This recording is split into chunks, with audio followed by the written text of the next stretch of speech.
Bom, por várias funções dentro da indústria farmacêutica de crescente responsabilidade e mais recentemente como Chief of Staff ou Presidente de uma divisão da Novartis Global Health and Sustainability.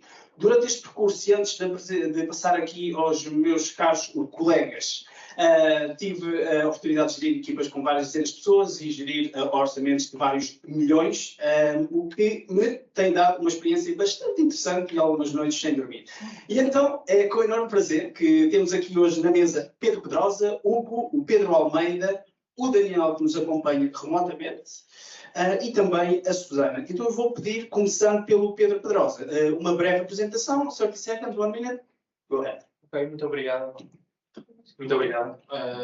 Agradecer. Começo por agradecer o convite para estar aqui. É muito importante fazer este tipo de sessões sobre propriedade intelectual. Eu sou doutorado em Ciências Biomoleculares pela Universidade Nova de Lisboa. A seguir ao meu doutoramento, trabalhei cerca de 2 anos numa startup na None4Global, saída da universidade. Tive a oportunidade de aprender muita coisa, como pôr produtos no mercado, principalmente na área de diagnóstico, a parte regulamentar. Cresci também muito. Depois disso passei para o Gabinete de Transferência de Tecnologia, partilhado entre o Instituto Gulbenkian de Ciência e o Instituto de Tecnologia Química e Biológica da Universidade Nova de Lisboa, do qual sou recentemente o responsável dos últimos meses. Excelente, então, Hugo. Boa tarde a todos, obrigado também pelo convite. Eu sou biólogo e fiz uma carreira de investigação que culminou num doutoramento no Instituto Reconhecido de Cancro em Portugal, o IPATIMUP. Ainda durante o meu doutoramento lancei uma empresa, na altura de maneira totalmente ingênua. Nessa empresa conheci a Joana, no Instituto Pedro Nunes, quando ela estava provavelmente no HAPI. E, portanto, estamos a falar de a long time ago. Para gerir essa empresa, tirei um MBA, tive que aprender a escrever patentes, aprender sobre assuntos regulamentares. E, a certa altura, o meu instituto de origem seduziu-me para voltar e pôr tudo isto ao serviço de outros investigadores para que eles fizessem esse caminho. E, portanto, atualmente sou o coordenador do Technology Transfer Office do I3S, que tem 35 patentes ativas, fizemos 23 licenciamentos, lançámos 9 startups nos últimos 5 anos. E estou a tentar evoluir para uma carreira que tenha responsabilidades cada vez mais decrescentes. Decrescentes. Pedro Almeida. Então, muito boa tarde a todos e muito obrigado pelo convite. É um prazer estar aqui. Adorei a palestra anterior. Eu próprio sou engenheiro do ambiente, formado na Universidade de Aveiro, em terras diferentes destes colegas. Tive uma primeira experiência na parte de investigação, economia do ambiente, um bocadinho focada aqui em desafios transfronteiriços, uma experiência muito interessante. Depois tive a oportunidade de trabalhar na função pública, numa Câmara Municipal, portanto também um mundo completamente diferente. E acabei depois numa multinacional na área das embalagens plásticas e metálicas. Também nos dá aqui uma perspectiva muito interessante. Essencialmente, esta visão toda de vários mundos diferentes dá-nos também formas de comunicar que também são interessantes, porque temos que conhecer vários players, reconhecer aqui várias competências. Então, há 4 anos atrás, ingressei no Gabinete de Propriedade Intelectual e Transferência de Tecnologia da nova UCT, portanto, Universidade Nova de Lisboa, da parte de Ciência e Tecnologia, e atualmente sou o coordenador do gabinete. E tem sido essencialmente este o desafio de congregar estas formas de falar, de transformar a ciência em algo um bocadinho mais comercializável, mais sedutor. Muita parte educativa, essencialmente o que já ouvi falar, porque é a grande parte do nosso desafio, essencialmente é isto que traz cá. Excelente, Pedro. Agora vamos voar para Portugal. Daniel? Muito boa tarde e obrigado pelo convite, que muito me honra, e cumprimento todos e todas que integram aqui este painel e estão na audiência. Portanto, sou atualmente o coordenador do Gabinete de Transferência de Tecnologia do INESCTEC e sou também professor convidado da Faculdade de Engenharia da Universidade do Porto para questões de desenvolvimento de tecnologia médica. E como é que eu cheguei até aqui? Bioengenheiro de formação, tirei a tese de mestrado em Paris em parceria com uma empresa, regresso a Portugal numa lógica de querer passar para o mundo empresarial, enganei-me, comecei um doutoramento em imunologia, fui para o bloco operatório, inventei um novo biomaterial, entusiasmado, fiz o pedido provisório de patente, Vem um relatório, eu não consigo interpretar o relatório, acho que me rejeitaram a patente, abandono, fico frustrado, decidi atravessar a rua e estudar Economia e Gestão, porque foi o ponto de viragem e decidi, tal como o Hugo já referi, eu não quero que isto mais aconteça a ninguém, e portanto foi aí que eu comecei a dar os primeiros passos na área de transferência de tecnologia, consegui um estágio na UP Inovação, pronto, e fui depois, acabei o doutoramento. Depois li o relatório uns tempos mais tarde e o INPE até me estava a ajudar a dizer como é que eu poderia ultrapassar. Paciência, foi o preço pela minha inexperiência. E, portanto, agora no Inesptec lidamos com várias áreas, não só a área da saúde, a área das telecomunicações, cibersegurança, robótica. Portanto, coordeno este gabinete de transferência de tecnologia e temos um portfólio de patentes mais 36, famílias ativas, várias spin-offs também, mas muito software, portanto, questões de open source, questões de inteligência artificial, bases de dados, segredos. Portanto, vai ser um prazer partilhar convosco um pouco da minha experiência e, acima de tudo, continuar a aprender aqui ao longo do evento. Por favor, notamos aqui um outro corte na ligação. Se estiver a cortar a ligação, escrevam no chat que nós vamos tomar as medidas necessárias. E pegando aqui em história, hoje ouvimos na apresentação inicial a frase "Do not limit ourselves". E eu acho que este evento é exatamente a prova disso. Vou-vos contar a história, como é que isto começou, porque começou com uma visita do Gonçalo à Novartis, há vários meses atrás. E na sequência dessa visita, surgiu a ideia de organizar uma conferência num dos maiores hubs do mundo da indústria farmacêutica, a cidade de Basileia, exatamente sobre propriedade intelectual. E é por isso que estamos aqui hoje, mais uma vez, todos muito bem-vindos à cidade de Basileia e hoje nos acompanham online. E é verdade, esta cidade é mesmo um enorme pote de talento altamente diferenciado, muito qualificado. Na Novartis organizamos há mais de 10 anos um almoço e na Mailing List quadros altamente diferenciados, estou-me a rir porque há ali também um presente, somos mais de 100. Apenas uma empresa. E temos a Roche e temos muitas outras empresas. Basileia é um verdadeiro pote de talentos. E hoje, depois de vários meses de preparação, aqui estamos hoje. Gostava de deixar aqui uma palavra, temos as eleições muito frescas, não vou falar política, mas eu acho que temos que fazer o acknowledgement de que em qualquer função e cargo é possível ser empreendedor. E esta conferência é resultado do empreendedorismo do Gonçalo e também da Joana, e eu acho que devemos dar uma salva de palmas e virtual também ao trabalho que nós temos feito.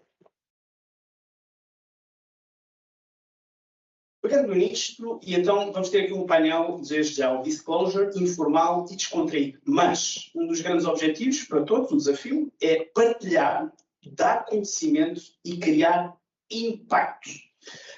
Depois de ouvir as muito interessantes intervenções que já correram hoje, vamos então começar por umas questões que eu tive aqui a escrever, e as questões, aviso já, quem está na mesa, e Daniel, não vão ser algo provocadoras. Pedro Pedrosa, vamos começar por ti. Então, o ecossistema de inovação em Portugal, isto é um statement, é muito imaturo. Quer a universidade, quer o mundo empresarial. Existem honrosas exceções. Achas que as universidades estão pouco preparadas para fazer a transferência de tecnologia para as empresas? Assim, eu concordo com essa opinião. Acho que as universidades estão pouco preparadas. Em Portugal, principalmente olhando para aquilo que é o meu ecossistema, que é a zona centro de Portugal, há pouco, vou-lhe chamar pouco músculo, muitas das vezes dentro das universidades, onde muitos institutos nem sequer têm gabinetes de proteção de propriedade intelectual, de inovação, de transferência de tecnologia. Aqueles que têm, muitas das vezes, têm poucos recursos, têm poucas pessoas, têm orçamentos muito reduzidos, e ouvimos hoje falar aqui na questão das patentes serem onerosas. Podemos sempre ver isto do ponto de vista de uma solução de investimento, mas para haver esse investimento é preciso haver uma vontade inicial de disponibilizar esses fundos. E muitas universidades em Portugal, muitos institutos, nem sequer conseguem ter um orçamento para gerirem pedidos de propriedade intelectual e para gastarem com esse fim. E, portanto, o ecossistema, eu sinto que o ecossistema é maduro. Eu não gosto de ver as coisas só como o copo meio vazio. Acho que já se fez algum caminho, mas é preciso ir mais longe. Se olharmos para exemplos como a Suíça, se olharmos para exemplos como a Inglaterra, como a Alemanha, como muitas outras economias mais fortes da União Europeia, Portugal tem muito que pode fazer ainda. E talvez, pegando exatamente na pergunta, este pode ser um dos pontos onde podemos trabalhar mais, é em capacitar as universidades. Temos aqui exemplos de gabinetes de transferência de tecnologia, mas que podem ser ainda mais capacitados, não só a nível de know-how, como a nível de contactos, porque tudo isto funciona em rede e em colaboração, como a nível de financiamento e de apoio, e de perceber que não conseguimos trazer, as universidades não vão conseguir trazer e acrescentar à economia se nós não investirmos na ciência que é feita e se não investirmos neste propósito de translação para a sociedade. Corremos o risco de ficarmos limitados, não tem todo o seu valor e que é importante, que é a divulgação do conhecimento gerado, mas que isso é apenas uma parcela de tudo aquilo que poderia ser se tivéssemos este foco translacional. E o foco translacional, e falaste também em ecossistema. Vai preparando, a próxima é para ti. E o I3S nasceu de uma forma interessante e tem tido um papel muito importante, lá está, no ecossistema da saúde e da criação de empresas em Portugal. Eu gostava que explicasses a quem nos ouve e quem nos segue como é que surgiu o I3S, de forma é que tem crescido e como é que isso justifica o seu sucesso. Ok, eu acho que a primeira palavra já foi aqui dita, nasceu de uma intenção de colaboração e da necessidade de abordar o mundo com escala. Portugal é pequeno, tinha institutos pequenos e houve essencialmente duas personalidades, o professor Sobrinho Simões e o professor Alexandre Quintanilha, que tiveram a visão de criar um instituto à dimensão dos maiores da Europa e, portanto, puseram de parte as suas competições. Nós competimos pelas mesmas fontes, estes institutos competiam pelas mesmas fontes de financiamento, muitas vezes nas mesmas calls, para os mesmos tópicos, mas conseguiram pôr isso de parte e juntar-se no benefício de explorarem sinergias e de se complementarem. E, portanto, o I3S, de certa forma, materializa aquilo que já tivemos aqui a falar relacionado com colaboração. Mas depois fez outra coisa, que é quando nós começamos uma coisa de novo, não é? E aqui o Pedro estava a falar, nós temos institutos e academia que tem uma história e que às vezes a transferência de tecnologia surge, é um add-on, não é? Houve uma necessidade de criar essas competências. No nosso caso, como nós somos uma instituição fresca, isso foi pensado de início para a nossa escala e para a eficiência. E, portanto, sem também entrar em muitos detalhes, eu acho que nós temos duas ou três coisas fazem a diferença. E, portanto, eu vou só falar aqui daquilo que nos distingue de tudo o resto, invention disclosures e portanto, apoio à gestão de PI e tudo o resto que vai desde a PI até uma startup e até ao licenciamento, vamos falar nisso. Nós também temos. Vou falar naquilo que nos distingue e que nós montamos devido à nossa dimensão. Uma das coisas é o mapeamento do conhecimento que nós temos. Muitas vezes escapa, não é? Nós estivemos aqui a falar do investigador que levanta a mão e descobre que quer dar um interesse, uma finalidade comercial a um determinado tipo de conhecimento. Mas há muitos que não levantam a mão. E, portanto, nós temos um papel também de mudança de mentalidades e fazemos formações internas para assegurar que as pessoas não estranham propriedade intelectual, mas depois nós próprios temos uma visão daquilo que é a produção científica do Instituto. Levantam a mão. E somos nós que chamamos o investigador a seguir estes caminhos. Número 2, nós temos internamente apoio técnico à escrita de patentes. Portanto, não é uma empresa externa que faz isso. E depois temos um apoio estruturado ao licenciamento que eu depois posso falar mais à frente. Ok, excelente. E tu falaste em começar de novo e fiquei aqui com a sensação que existe um novo movimento. Pedro Almeida? a próxima é para ti, um novo movimento. E os gabinetes de transferência de tecnologia são cada vez mais contactados, este é o novo movimento que eu estava a falar, por empresas e por VCs, Venture Capital. Os malvados do dinheiro. O comentário será discutido mais à frente. Queres elaborar um pouco mais sobre isso? Como é que tu olhas para esta tendência? Então, eu acho que ela é ambivalente, portanto, por das duas partes, de facto, tem-se procurado mais mutuamente. E eu diria até que há um conceito que, curiosamente, não foi falado aqui, que é a valorização e transferência de conhecimento. Mais do que tecnologia, e é também esta nuance que nós estamos a tentar alterar, é de facto o conhecimento que existe ou que vai ser gerado. Portanto, tipicamente quem nos contacta, e aliás será a realidade da maior parte das universidades portuguesas, tem um contacto muito grande com os PMEs, como se falou aqui, são empresas de pequena dimensão, com pouca capacidade, portanto a lógica de investimento nas universidades também destas empresas é muito pequena e aquilo que nós tentamos cada vez mais então é como é que nós podemos colaborar de forma ativa com as empresas e como é que podemos também retirar algum benefício das empresas. Porque virem buscar alunos de doutoramento e de mestrado, todos querem, e toda a gente vem bater à porta, isso é espetacular, mas então nós agora estamos com uma abordagem um bocadinho oposta, que é, tudo bem, nós temos cá os alunos, e cada vez mais, felizmente, é de facto reconhecido, como já se falou aqui, que a educação em Portugal é de grande qualidade, e nós temos na FCT, felizmente, esse reconhecimento, e portanto as empresas vêm até nós. E o que nós propomos cada vez mais, então, é o desafio oposto, que é não só virem buscar os melhores alunos de cada ano, e proporem bolsas, obviamente, sempre, portanto, e estágios, mas de que forma ativa, então, é que nós podemos também colaborar convosco. Posso-vos dizer, por exemplo, que ainda agora recentemente estamos numa empresa, que o desafio deles foi, nós para integrarmos alguém na nossa empresa, precisamos de 2 meses de formação exclusiva para aquela pessoa.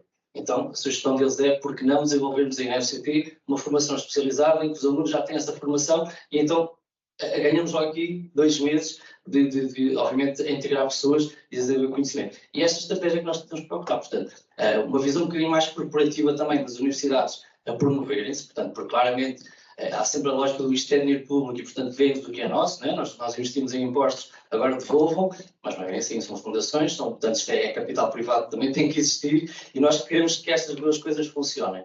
Por um lado, obviamente, quem não pode dar tanto, isto é ajustado à medida, nós gostamos também de ter um bocadinho esta consciência, até os próprios ex-alunos, portanto, toda a comunidade de alumni que tem empresas, que quer também de alguma forma também devolver, que é aquela mentalidade americana, que não existe tanto por cá, mas também nós sabemos que ela existe, portanto, é preciso bater às portas certas, apelar e também, no fundo, criar este saudosismo e no fundo, também alimentar-lhes o ego um bocadinho e perceber, vocês podem ter uma sala com o vosso nome, porque não, serem também, de alguma forma, reconhecidos na vossa instituição de ensino, acho que isso é espetacular. E, por outro lado, é a lógica que já se falou aqui, que os inventores são um pouco, os investidores são um pouco empreendedores, portanto, há aqui depois uma segunda estratégia, que no fundo é ensiná-los não só a lógica do empreendedorismo, mas também do desenvolvimento tecnológico. Uma questão muito básica às vezes é dizer, tudo bem, temos aqui uma tecnologia que está no estado de desenvolvimento que ainda não saiu do laboratório. Temos aqui dinheiro, o que é preciso fazer para tirar isto daqui? Porquê? Porque de facto se depois tiver um VC, ou que estes tais tubarões, que vem bater à porta, eu tenho que lhes saber dizer porque é que eu preciso de €1 milhão, porque é que nós estamos a pedir dinheiro, ou aliás, se vamos concorrer para algum projeto, porque é que vamos fazer? Aliás, esta estratégia crítica de meter os inventores a pensar, e aí sim, a questão das patentes é importante, o sentido crítico de ter alguém que escreve patentes, no fundo, para os orientar um bocadinho nesta lógica, ver pesquisas de mercado, o que é que nos dizem, bater às portas. Acho que um bom exemplo que nós temos às vezes em programas que não são de empreendedorismo, porque nós somos um bocadinho mais para o desenvolvimento tecnológico, é para os inventores, precisamente, a falar com as empresas. Porquê? Se eu vou desenvolver alguma coisa, se ninguém está interessado, então aquilo que eu estou a fazer é para mim, é para o meu ego, claro, mas na verdade não vai ter qualquer tipo de valor. Portanto, queremos de facto investir nisto. Outra abordagem que tem sido interessante com VCs, que até aqui não existia, é um conjunto de VCs que querem vir investir nas universidades para levar as tecnologias, serem eles próprios a desenvolver as empresas, portanto, colocando os CEOs e toda a equipa estratégica, e os cientistas terem apenas os board members ou alguém integrado enquanto chief scientist. E posso-vos dizer que ainda a semana passada falamos com uma, e a alegria dos investigadores a perceber que há alguém que lhes vai fazer o trabalho por eles, e eles não têm que ter, porque as frases foi literalmente esta: eu não vou dedicar a minha carreira para apostar na tecnologia neste momento.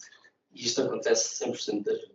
É interessante. E VCs, Venture Capital, para quem nos está a ouvir, e depois existe aqui, de facto, um balanço de uma cultura anglo-saxónica e que, se calhar, a nossa portuguesa, uma aversão maior ao risco, falámos já disso anteriormente. Para ficar muito claro, quando falei os malvados do dinheiro era com ironia.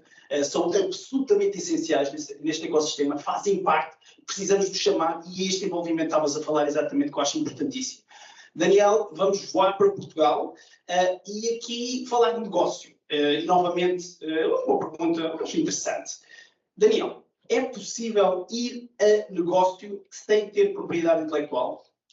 É necessário esclarecer que talvez sem propriedade intelectual no sentido mais lato, penso que será muito difícil. Sem patentes é possível, pronto, o Luís Brito Correia foi tocando aí, se é o modelo mais adequado, por exemplo, em áreas como a saúde, as opções são muito limitadas.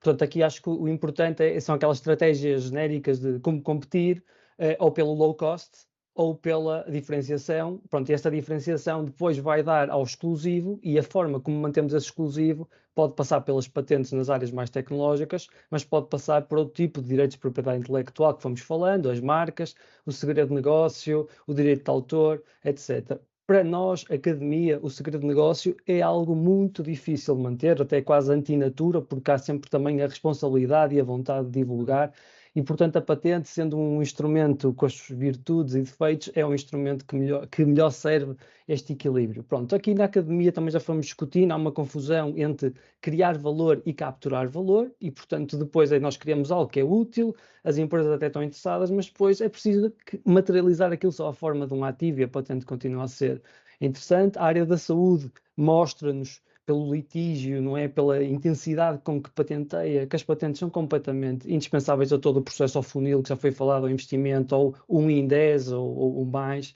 todos os milhões. Mas o que eu vou tentar agora complementar é com outras áreas nas quais no Inestec nós tocamos e que se vão aproximando da área da farmacêutica. Portanto, desde logo, telecomunicações. Tudo bem que não atuam da mesma maneira, portanto atuam com standards e patent pools, etc., mas ganham uma importância brutal. Portanto, ainda há 1 ou 2 anos a Nokia parou a Mercedes porque estava a infringir uma patente lá, agora toda esta digitalização dos carros e não só.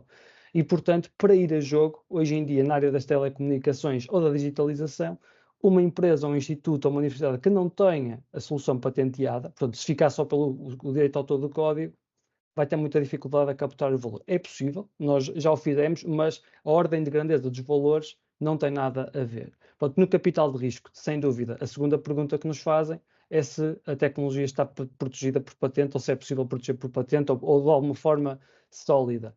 Pronto, a nível também da experiência de ter propriedade intelectual bem mapeada, bem trabalhada, sólida, patentes, nos mais diversos cenários de negociação, é essencial. A conversa é mais suave, é mais fácil fazer negócio quando a posição está bem alicerçada em PI do que quando nós temos algo muito difuso, porque vai chegar, a outra parte vai perguntar por que motivo tenho eu de pagar tanto dinheiro para aceder a esse conhecimento que se calhar metade dele está público em não sei quantas publicações, se calhar eu contrato uma empresa e eles conseguem reimplementar isso. Portanto, acho que é um bom investimento. E nós estamos a semear o futuro. E, portanto, aquilo que nós temos que fazer é ir protegendo estas tecnologias para um dia mais tarde estarmos em condições de fazer parcerias ou defender os direitos e promover spin-off. E falaste em semear o futuro, a Pedro Pedrosa, próxima, e também falaste as patentes são indispensáveis. Pedro, baseado na tua experiência, achas realmente que os investigadores percebem mesmo a importância das patentes? Bom, para dar essa resposta é preciso perceber que não... Vou falar de algumas generalidades e como é óbvio, há sempre exceções, mas e se calhar temos de responder para numa coisa que eu disse, que foi construir ter um instituto, principalmente como um instituto de banca de ciência, muito focado em ciência fundamental. E aparecer um gabinete de inovação como um add-on, em vez de ele estar embebido no core daquilo que é a missão da instituição. Que como novas instituições ou novas instituições que se formulam, que passam a ter, faz uma grande diferença. E isso parece exatamente com a questão que é, temos um conjunto de pessoas que estão instituídas, que estão habituadas a funcionar numa perspectiva de publicação, onde há uma pressão para publicar para as suas carreiras que é alta, sem compreender muitas vezes que isso é destrutivo da chegada ao mercado ou do impacto da própria investigação.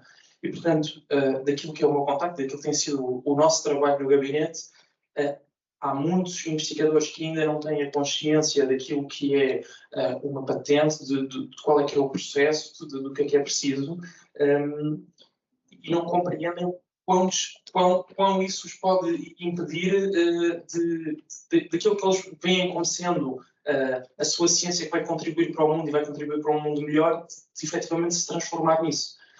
E, portanto, sim, acho que como há muito, e faz parte do se não houver, também estaria a fazer algum trabalho, há cada vez mais investigadores mais conscientes, sinto que precisam de passar pelo processo, muitos deles. Precisamos muitas vezes de os agarrar, às vezes com projetos que podemos sentir que não estão perfeitos, que não são os melhores projetos, mas que vão servir de caminho para começarmos a trabalhar com eles cada vez mais ativamente e descobrirmos a segunda ou a terceira leva de invenções com as quais vamos conseguir trabalhar. E isto também está muito relacionado com um ponto que se falou aqui transversalmente, que é a questão da literacia em propriedade intelectual. E pegando num dos exemplos anteriores, a Universidade Nova tem cursos, tem um programa doutoral onde se pode fazer um curso de propriedade intelectual, mas é totalmente diferente nós dizermos que existem ofertas de formação de propriedade intelectual dentro das universidades e dizermos que elas são obrigatórias como parte de programas de doutoramento, como parte de programas de mestrado, como parte de formação de um investigador de pós-doutoramento, e ainda mais do que isso. Quando se contratam novos investigadores e quando se contratam novos PIs, investigadores principais, e isto entra mais uma vez naquilo que é o core inicial de base de missão do Instituto, eles sejam contratados e sejam vistos já com esse potencial e não se olhe só para aquele que é um investigador que publica nos melhores jornais e cuja investigação é mais sonante ou tem mais impacto para os seus pares científicos, mas também para alguém que tem uma vertente, por mais fundamental que seja a sua investigação, tem uma vertente de conseguir ligar a empresas, ligar à sociedade, muito do seu trabalho. E ligar aos outros stakeholders nem sempre é ligar a empresas. Muitas das vezes ligar à parte clínica nas áreas de saúde, que são aquelas que eu trabalho mais. Ligar a um ponto que eu acho que não foi aqui muito focado, que foi a parte dos end users. Termos investigação que muitas vezes está focada naquilo que são as orientações daquilo que é o investigador, daquilo que são as suas curiosidades, que é ótimo, que é bom que assim seja, mas que tem que ter sempre uma ligação com quem é que vai usar aquilo, quem é que vai comprar no final do dia, porque esse é o caminho e é aí que a ciência deve ir caminhando cada vez mais. Excelente. A próxima vai ser para ti. E falaste agora, Pedro, em empresas. E as patentes, eu trabalho em empresas há muitos anos, são um elemento fundamental na criação de valor das empresas. Hugo, mas a dinâmica na academia é diferente. Qual é a tua visão? Portanto, tenho uma visão mais convencional e tenho a minha visão para o futuro. Mas vou começar pela convencional, não é? Eu acho que nós temos que ter na academia, já está mais claro, que isto é uma terceira missão, que tem que estar embebido naquilo que é o dia-a-dia normal do investigador. Temos que ter, portanto, método. Nós no I3S temos um método para tornar estas coisas com maior hipótese de transferência para a indústria. Aqui já alguém falou no bolo, eu chamo a 5-Lane Innovation Highway. Portanto, uma autoestrada com 5 vias, como eu tenho um carro rápido, tenho um carro para mim não, então, essas 5 vias são essencialmente a investigação, a proteção de propriedade industrial, os assuntos regulamentares, os utilizadores finais e as companhias. E, portanto, qualquer projeto tem que olhar para estes aspectos, não de uma forma sequencial, mas mantendo todos estes aspectos em interação entre si desde o início do projeto. Ou seja, eu, quando estou a desenhar a minha solução terapêutica, tenho que estar a olhar para os assuntos regulamentares envolvidos e ver como é que aquilo vai ser classificado e qual é a barreira regulamentar que vai estar na minha solução, na maneira como eu desenhei a minha solução, que até se calhar posso desenhar de outra maneira para ter barreiras regulamentares diferentes. Como já foi dito aqui, posso precisar de dados de investigação para ter uma patente mais sólida. eu preciso de validar que a minha solução é uma solução para um problema real. Eu preciso contactar os utilizadores finais para validar isso. Isso, de facto, é o mais importante que se pode fazer. 70% dos projetos falham porque desenvolvem soluções para problemas que não existem.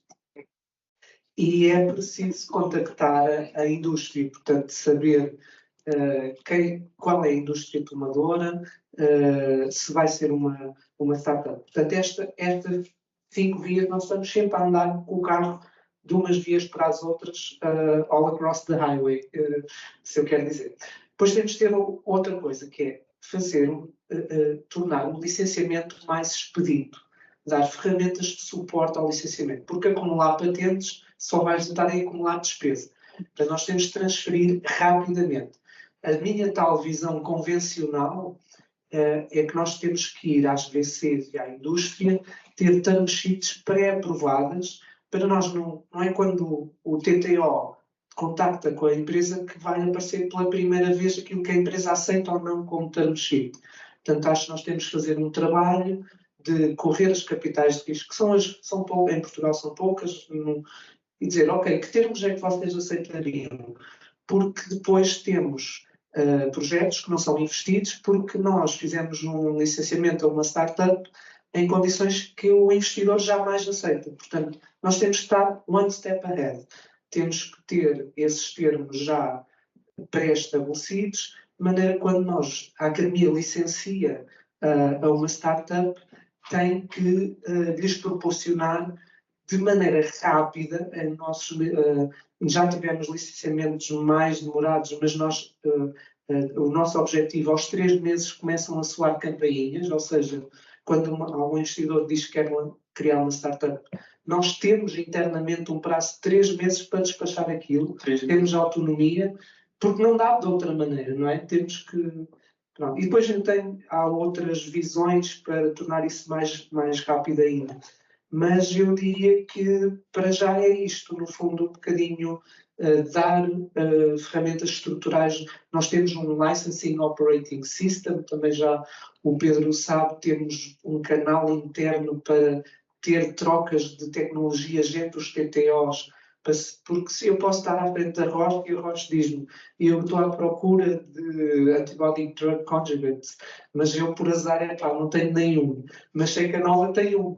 Então nós temos uma ferramenta para dizer à Nova, olha, tens aqui uma hipótese para ti, porque não é todos os dias que se apanha uma empresa. E eu acho que o Pedro quer fazer um comentário, TTOs, Tech Transfer Offices. Força. Não, acrescentar exatamente aquilo que estavas a dizer, que eu acho que é fundamental, que é os gabinetes de transferência de tecnologia funcionarem cada vez mais em rede, porque se por um lado existe imaturidade do lado da academia, existe imaturidade do lado da indústria, pode partir de nós profissionalizarmos para puxar o outro lado. Eu digo isto porque muitas vezes acontece-nos pequenas empresas que nos propõem condições que nós olhamos e dizemos isto é aceitável, mas era se calhar 20 anos atrás, em que as universidades cediam tudo às empresas. E depois a resposta muitas vezes é mas é assim que nós trabalhamos com todas as universidades e ainda a semana passada fizemos assim. E, portanto, se do lado das universidades não houver esta rede de compreender, nós temos de nos guiar e temos de pôr a nossa bitola por as nossas condições são estas, deste exemplo dos term sheets, mas podemos extrapolar isto para todas as nossas atividades, seja colaboração com a empresa, seja divisão de por exemplo, em formação, em alguns de doutoramento, ou o que quer que seja, se não estiver claro para nós o que é o standard que é aceito, enquanto eu só me estiver a guiar pelo standard da Universidade Nova de Lisboa, vou estar a competir, porque tenho outras universidades que têm práticas que eu chamaria menos piores para a universidade, a competirem comigo por condições piores. Portanto, estamos a competir com universidades públicas ou non-for-profit ou mesmo institutos que tenham objetivos de financiamento, de fazer lucro. Estamos a competir uns com os outros quando podíamos cooperar para puxar as empresas para serem elas mais competitivas na forma como lidam connosco. E cooperar, Pedro, passa aqui ao outro Pedro, falar em cooperar, eu acho que é um ponto muito importante. E nós temos também bons exemplos em Portugal. Pedro Almeida, olhando para o nosso país e para o ecossistema, como estávamos a falar agora, de propriedade intelectual, que ainda assim está bastante interligado. Queres elaborar sobre isso? Queres dizer? Obrigado pela pergunta. Aliás, tudo o que foi dito aqui é extremamente relevante e acho que se há coisa que é comum a nível nacional, pelo menos naquilo que são as redes que existem, é esta linha de pensamento comum. Se está a ser executado ou não é outra questão, mas é um passo que está a ser reativado claramente. As competências normalmente que estão associadas a estes gabinetes focam um bocadinho a parte da propriedade intelectual, também a transferência de tecnologia e o empreendedorismo acabam, no fundo, a andar de mãos dadas. Não é? Em cenários ideais, seriam sempre pessoas diferentes a fazer estas funções e extremamente dedicadas, e se calhar não só na área da PI, mas numa área muito específica da PI, porque tem tanto trabalho, mas não é o que acontece. Na prática, o que acontece é que uma pessoa, como eu, faz tudo, faz empreendedorismo, consegue fazer transferência de tecnologia, faz bem ou mal, isso depois outra vez. Mas esta é a realidade. Portanto, quando se fala na falta de músculo, muitas vezes tem a ver com isto. De facto, as equipas são pequenas, nós quando comparamos com outras universidades, muitas vezes a grande diferença é essa, quando a gabinete aqui em Portugal tem 2 pessoas, lá tem 40, portanto não é possível competir, nem sequer se pode esperar resultados ou com a eficácia que os outros têm, porque os investimentos são diferentes. No entanto, há aqui outra questão também, que é a questão estratégica, ou seja, a PI, a transferência de tecnologia, o empreendedorismo, é estratégico para quem? É só para as universidades, é para os institutos, a nível governamental, isso é uma estratégia, ou seja, o país, de facto, tem uma estratégia que diz que a propriedade industrial, se me disserem assim, 950 patentes, é muito ou é pouco? Eu não sei, se é um número qualquer, se for a comparar isto, estou a comparar com quem, não é? Ou seja, nós temos que ver, de facto, se estrategicamente é um valor que interessa por algum motivo melhorar, não é? Portanto, tem que ser alguém, a nível nacional, que diga assim, não, pessoal, agora é mesmo só patentes. Portanto, no pode temos 10 mil patentes garantidamente porque estão todos ultrafocadíssimos. Ou então o objetivo é transferir e licenciar. Então já é outra estratégia, não é ter muitas patentes, é ter muito boas patentes. Então a estratégia passa por quê? Reforçar os gabinetes, com pessoas capazes, com esta lógica de desenvolver a escrita das patentes dentro dos gabinetes, já que é um espírito muito mais crítico, e garantidamente a qualidade das patentes é muito maior. A nova, neste momento, por exemplo, só a FCT deve ter mais de 80 patentes ativas. Nós não temos 80 licenciamentos ativos, como deve imaginar. Eu adorava que isso fosse o caso, não é? Pronto, isto fazer o quê? Em termos de redes, mas há potencial para isso, já não tem portanto que perceber. Estamos à espera, se quiserem, nós temos um catálogo, para dizer o quê? De facto, há 3 redes que eu acho que são muito importantes que estão neste momento ativas em Portugal, e uma que, aliás, foi recapido, que já foi falada agora e muito recentemente foi reativada, e acho que está muito bem encaminhada, aliás, depois do plano estratégico também que implicar no comunitário, que eu acho que é muito fundamental. A própria ANI, a Agência Nacional de Inovação, também tem a rede dos Tech Transfer Officers, portanto, uma vez mais, são as mesmas pessoas que lá estão, mas com funções diferentes, e portanto, apesar das caras serem as mesmas, nós estamos a falar de assuntos completamente diferentes, e ainda existe depois a Meta-Red X, portanto, tem outros vários grupos de trabalho, no caso estamos integrados também na unidade de empreendedorismo, em que normalmente são as mesmas pessoas, mas abordamos também um bocadinho mais a parte do empreendedorismo e educação, portanto, esta lógica de formar as pessoas da vertente da PI, da transferência de tecnologia, do empreendedorismo, que são empresas, que eu acho que isto é muito importante. Outra questão depois tem a ver também com as lógicas internacionais, portanto, o Pacto Livre, nesta perspectiva promovida pelo EPO, que também neste momento é uma espécie de uma rede fantasma, portanto nós sabemos que existe uma rede, há pessoas que estão associadas à rede, de forma que isto funciona. O ano passado uma iniciativa muito interessante, que o EPO colocou-se estrategicamente na Web Summit, por exemplo, foi a primeira vez que eles lá estiveram, tive a oportunidade de lá estar, e é engraçado porque o Web Summit não é aquele espaço onde nós achamos que as patentes são mais relevantes, que a malta está super empreendedora a fazer empresas de tech, não sei do quê, e na verdade o que se percebe é que as pessoas nem sequer sabem o que é que fazem, nem o valor do que têm. Portanto, para eles o que eles fazem é, eles sabem que se forem ao Web Summit têm que registrar a marca no dia anterior e depois vão ao Web Summit e vão vender e ser entrepreneurs. Mas de facto há ali muito valor. Portanto, cada vez mais para esta lógica de machine learning, que é a inteligência artificial, que ainda está muito por explorar. Portanto, tudo isto implica que de facto há muitas dinâmicas novas na propriedade intelectual, que não é mesmo, porque a tecnologia está a crescer, está a evoluir e que eu acho que é fundamental para todos. Outra questão também muito importante, que é que está em falta e também está a ser batido, que é a certificação destes profissionais. Portanto, de facto, para ser Tech Transfer Officer, não há uma competência específica. Qualquer pessoa à partida, se tiver um bocadinho um bom baleio, digamos assim, com os conhecimentos, consegue estar dentro desta área. Portanto, não há um reconhecimento global destes profissionais. Isto também é outra área que cada vez mais me parece que é relevante. Pedro, falaste em estratégia, e eu acho que a estratégia também depois vem em seguida da tática e da execução, e novamente esta conferência é um exemplo disso, de uma visão e do fazer acontecer.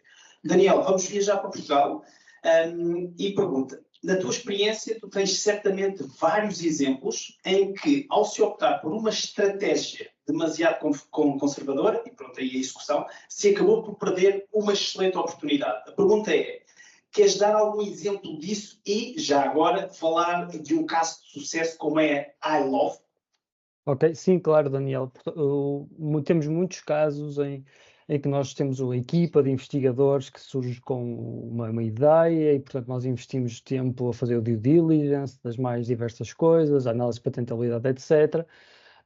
E depois há pedidos de autorização e muitas vezes, às vezes é um estudante de doutoramento que até se foi embora, o projeto acabou, isto é, há muitos pontos por qual o projeto e a tecnologia podem falhar além dessa due diligence pesada. Portanto, muitas vezes eu dou por mim no gabinete, nós temos lá assim um portfólio todo exposto, a rir-me sozinho, para o sucesso vem muitas vezes onde menos espero.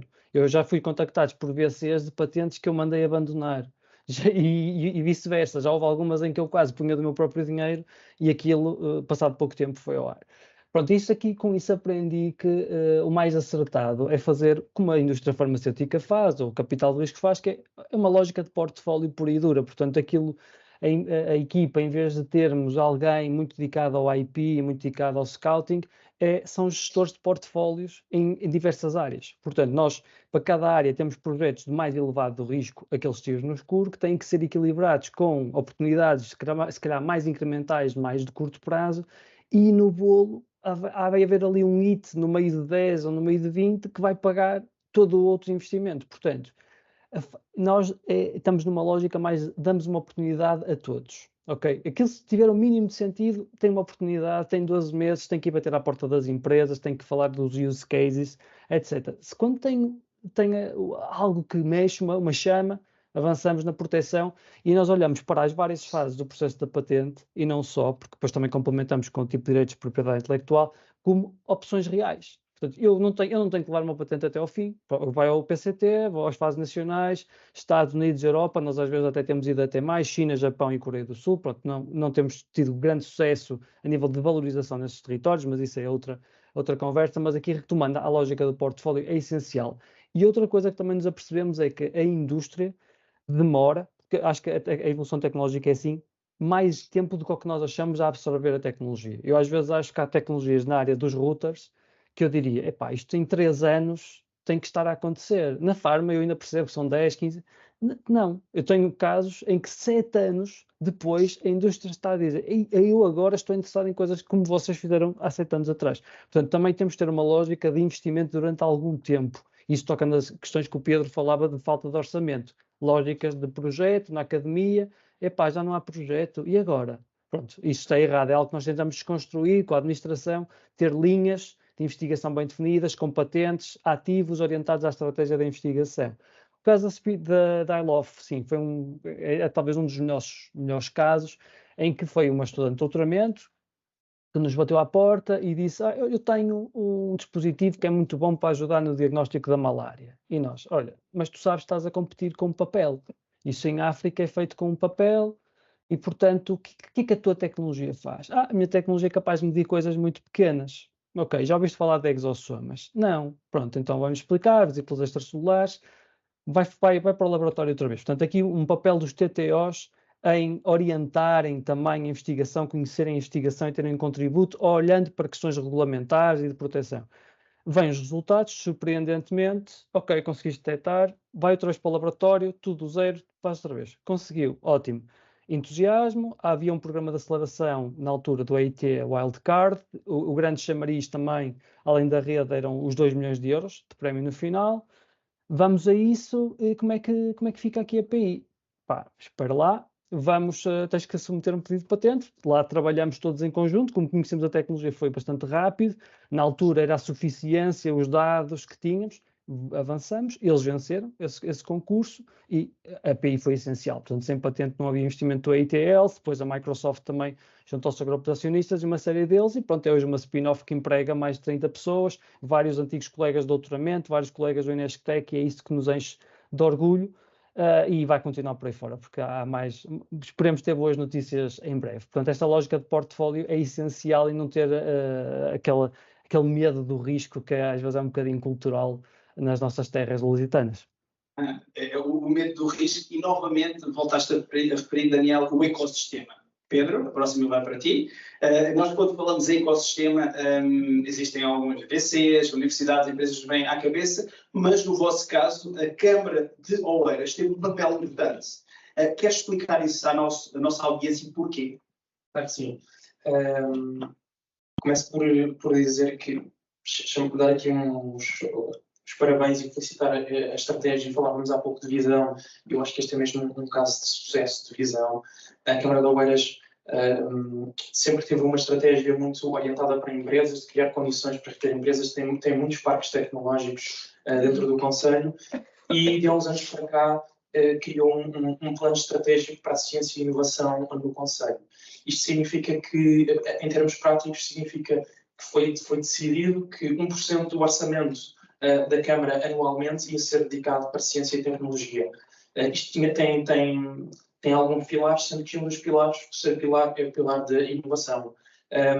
Isto traduziu-se na criação deste Gabinete de Transferência de Tecnologia em 2 institutos que não tinham gabinetes de transferência de tecnologia, o Instituto Gulbenkian de Ciência e o ITQB da Universidade Nova de Lisboa, e traduz-se no apoio a financiamento que é usado não só como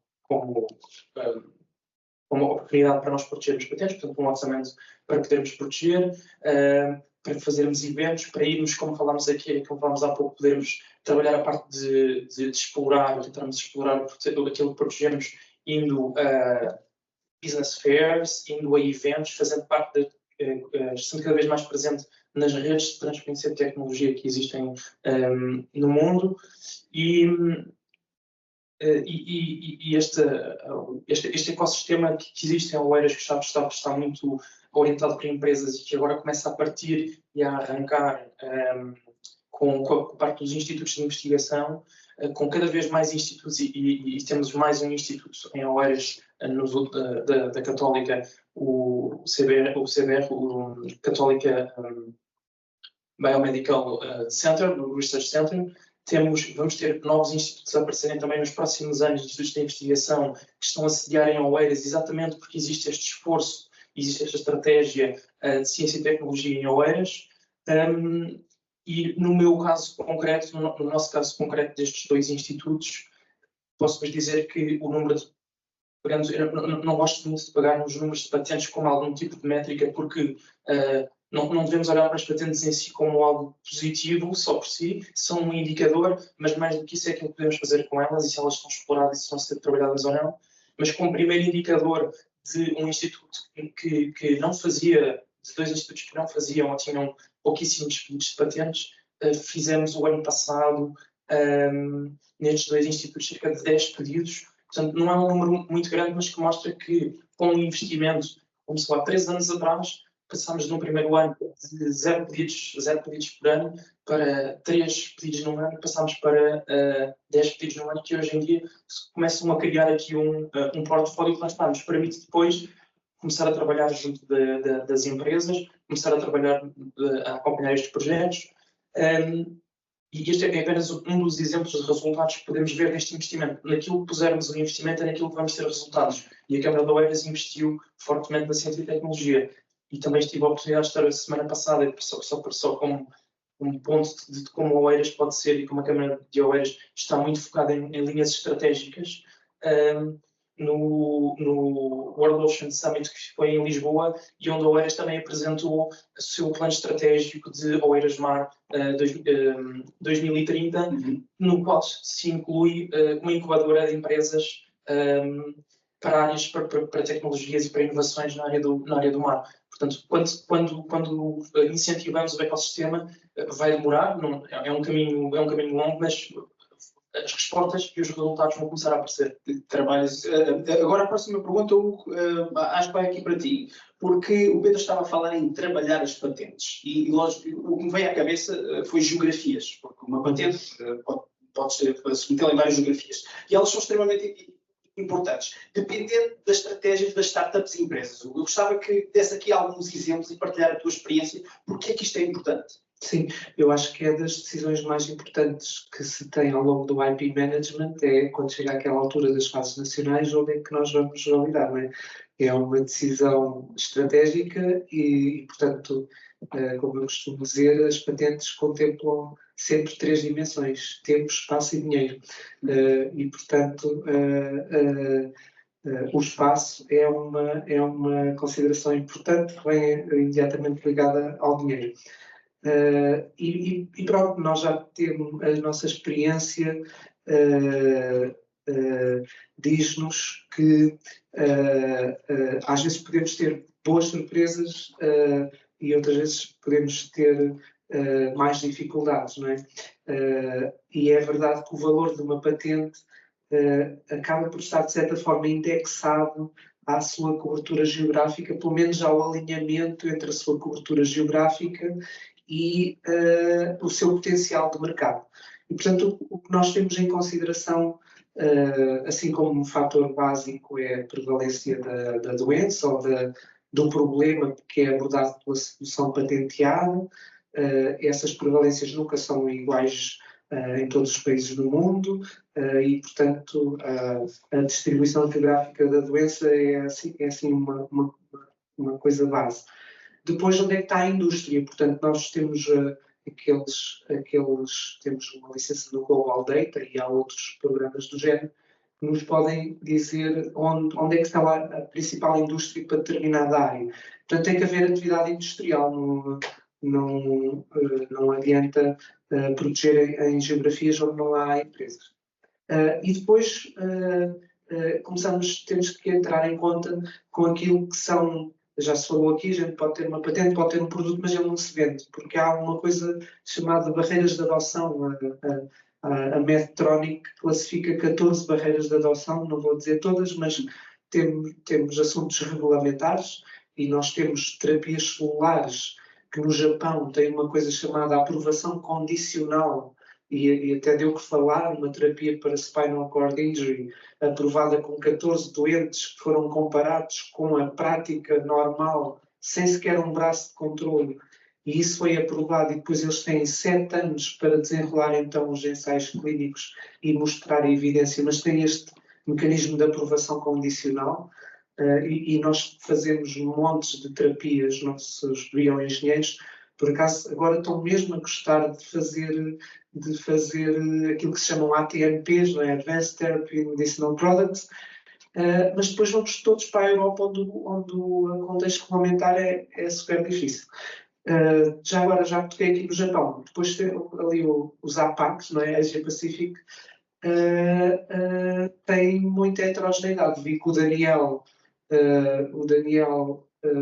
safa-se bem nas Coreias e por causa da IT, mas nós temos, por exemplo, grande dificuldade em mercados como a China, onde é preciso fazer ensaios clínicos com a população nativa. Descobri no outro dia, e de facto se calhar em maio vou a Macau, que Macau tem o seu próprio Office de Patentes e tem a sua própria FDA, que é um bocadinho mais...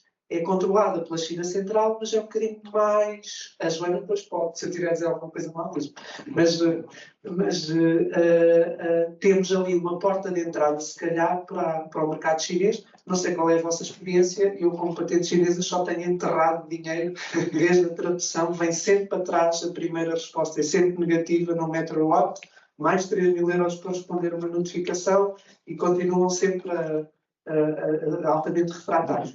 E depois já a questão do reembolso ou do reimbursement, não é?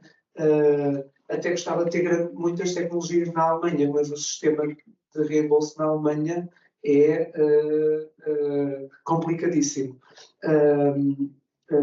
E, portanto, o poder haver reembolso é interessante. Depois há coisas que acontecem, por exemplo, a Turquia tem 100 milhões de habitantes, mas o salário médio é 300 euros, nós temos um diagnóstico que custa 200, não conseguimos lá entrar, e tínhamos ali um mercado 10 vezes maior que o nosso, e portanto depois as questões de contexto, não é, dos países, o pricing, as barreiras à importação, também já exportámos coisas para o Brasil, mas depois a margem ficou tipo, ok, pusemos lá um bandeirinho, exato, vamos lá um bandeirinho, quando não ficava na alfândega a descongelar. Mas há surpresas interessantes. Em Marrocos nós temos uma empresa que tem um teste para detectar cancro de urina, cancro da bexiga na urina. E isso evita fazer uma endoscopia, que é um procedimento ali um bocado desconfortável para o doente e para o médico, sei lá. Em Marrocos, disseram-nos, nós pagávamos 1000 euros por um teste desses, a nossa religião não é muito favorável que os homens se exponham dessa maneira. Portanto, até há depois questões culturais e, portanto, é preciso realmente delinear estratégias de internacionalização. Eu estive aqui há tempos na Flixbus, não tem nada a ver, mas eles tinham pessoas a fazer internacionalização e eles estudavam os países de ponta a ponta, quais são as práticas culturais. Nós devíamos ter isto, nós não vamos tão a fundo, devíamos ter isto quando vamos tomar a decisão de validar em fases nacionais. Não devíamos saber o que é que eles comem ao pequeno almoço, o que é que eles veem. Em várias geografias. E já agora aproveito foi excelentes exemplos, acho que são mesmo excelentes exemplos.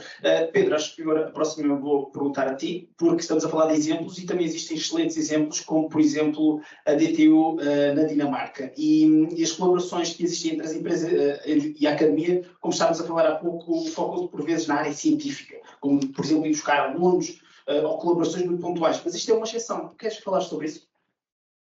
Sim, aliás, tivemos aqui há pouco tempo uma apresentação muito interessante lá da parte da DTU, portanto, da Universidade Técnica da Dinamarca, em que havia um número muito interessante que eles tinham lá, que era um número de 1.600 contratos com empresas, e eu na altura perguntei-nos, portanto, a falar de quê?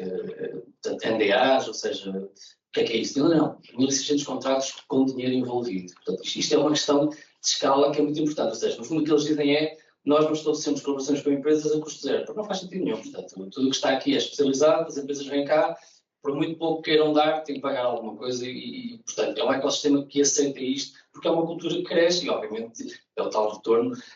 Obviamente, estamos a falar de algo que começou há 10 anos, que eu próprio dizia, que era uma equipa muito pequena, mas que depois foram desenhando. Aliás, eu dou um exemplo muito interessante da forma como começou lá de inovação, que é a Skylab que eles têm. Basicamente, um armazém que eles tinham lá ao abandono, com alguns equipamentos obsoletos, começaram a organizar aquilo, os alunos começaram a usar, aliás, porque tinham ali equipamentos que podiam, de facto, experimentar e no fundo, usar para projetos individuais, e aquilo começou a ganhar escala, depois começaram a aderir, começaram depois a investir naquilo, e assim começa um processo que às vezes é completamente esquecido, porque obviamente temos os alunos que estão lá, eles até querem às vezes fazer alguns projetos que não têm recursos para os fazer, e eles, portanto, tiveram uma forma muito inteligente de facto, muitas vezes até empresas que têm equipamentos que estão obsoletos, mas que para a academia podem ser até interessantes, porque não? Algo que é uma necessidade, porque para eles já não corresponde com o padrão que eles necessitam, mas para nós, em termos experimentais, porque não? Podem ser coisas muito giras. Portanto, e depois outra questão que eles têm lá na Dinamarca, que nós cá não temos ainda, que é que eu falava na lógica do financiamento público, portanto, estatal, que é especificamente focado na questão do propriedade intelectual, em inovação, portanto, as provas de conceito. Lisboa, em particular, é bastante prejudicada nesta lógica das provas de conceito. Nós não somos conhecedores, por algum motivo, somos uma zona muito rica, mas a cita não é bem assim que acontece. Mas pronto, de facto é algo que é uma necessidade. Toda a gente precisa dos 50 mil eurinhos, dos 100 mil eurinhos para fazer aquele investimento mínimo, para desenvolver, para não fazer nada com isso, mas é o mínimo para mostrar às empresas que isto tem algum potencial.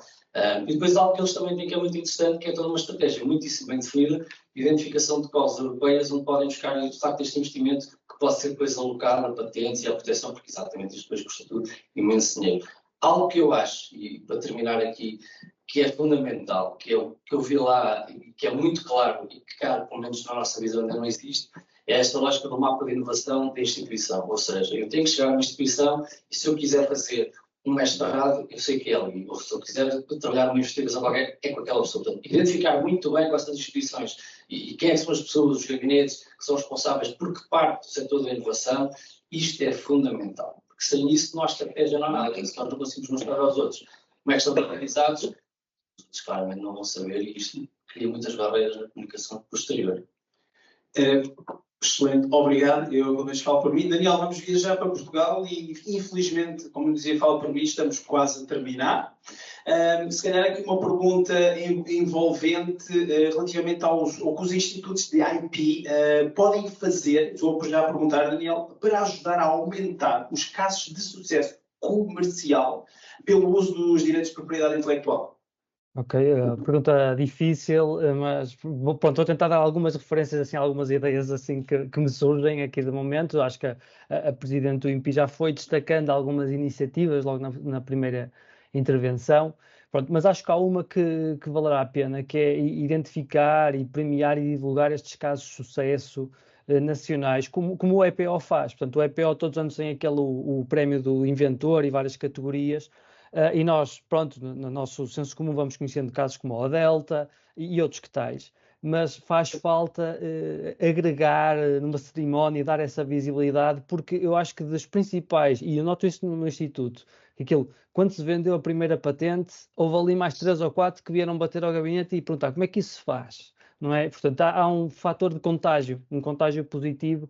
Portanto, eu acho que uma coisa mais focada nos casos portugueses era bom. Portanto, a questão da formação das universidades é central. Eu acho que tem que ser quase obrigatório, estrutural, em escolas mais ligadas à tecnologia, portanto, escolas de engenharia, mas também escolas de negócio. Continuamos a ter MBAs em que passam indo ao lado dos ativos intangíveis e das patentes, ou é algo muito, muito superficial, e cada vez mais com estas questões muito complexas da digitalização, da parte regulamentar. Falamos, acho que quase todos falaram dos FTOs, e Portugal, com a patente unitária, as empresas nem se aperceberam, ficaram expostas a um risco muito maior da FTO, e portanto acho que se o INPI puder criar aqui serviços de apoio fáceis e pronto, na parte financeira não sei se gratuitos ou com aquele fundo PME pode ajudar. Algo também, talvez em parceria com a EPO, eles têm aquele Deep Tech Finder e colocar no radar mais algumas empresas que estão aqui a mexer, portanto, Deep Tech, consigam ir buscar aquele investimento, se possível ainda na Europa, mas ele foge todo para o Reino Unido, e o Reino Unido é a Europa, não é? Mas para os Estados Unidos, é sempre esta questão. Acho que ainda é preciso divulgar mais os regimes fiscais do Patent Box. Foi hoje aqui falado, mas é amplamente desconhecido, nomeadamente quando envolve até o software. Portanto, a parte dos direitos de autor, a maioria das empresas não percebe. E mais difícil, mas o nosso tecido empresarial é muito feito, é totalmente feito quase por PMEs, e portanto procurar agregá-las às vezes em torno de propriedade intelectual, criar escala, criar bundles, complementaridade para ter massa crítica para competir. Portanto, já foi falado, foi a própria Delta que falou, a necessidade surge quando nós internacionalizamos, quando nós pomos o pé em territórios muito mais competitivos, e é dar essa mensagem, porque as PMEs não vão sobreviver se ficarem só aqui no mercado nacional ou em alguns mercados muito controlados. Têm que ter escala para competir, e para competir vão precisar da propriedade intelectual, e isso é o crescimento económico. Pronto, acho que foi isto que um dos grandes motores que nos trouxe aqui todos esta tarde.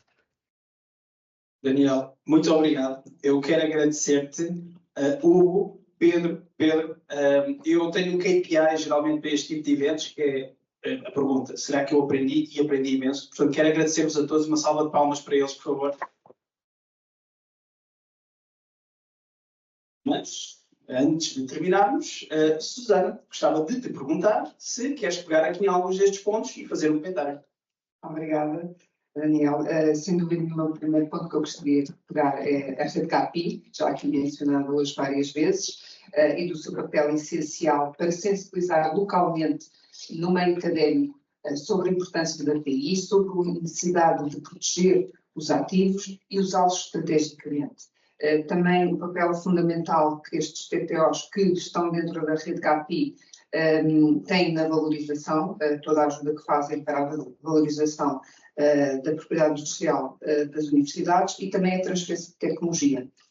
A importância da rede colaborativa é essencial para a partilha por exemplo, da rede KPI, para a partilha de informação, para a partilha de conhecimento, e também para networking. É essencial estas redes que existem, quer em Portugal, quer a nível europeu, já aqui foi mencionada a Patlink, já vou referir qual é a diferença entre um e outro, e que o seu papel é essencial. Como eu tinha dito, agora fazendo um paralelismo com uma ligação aqui com a mesa redonda anterior, a Academia, a sua missão é formar e investigar, e o papel das empresas é exatamente para explorar as invenções. E aqui nós percebemos, já aqui há uns anos atrás, e fomos pioneiros neste género de pensamento, que deveria haver não só um interlocutor que sensibilizasse localmente, e também fizeste esta ponte entre academia e empresas,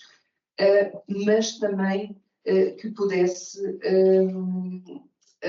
sensibilizar fosse, no fundo, uma descentralização do office, do nosso instituto, mas localmente, dentro da comunidade que gera inovações. E surgiu então a Rede GAPI em 2001, que teve várias fases. Inicialmente o nosso papel era formar um técnico sobre propriedade industrial, que depois pudesse localmente então falar com os investigadores e ser utilizado para a API, e também financiávamos.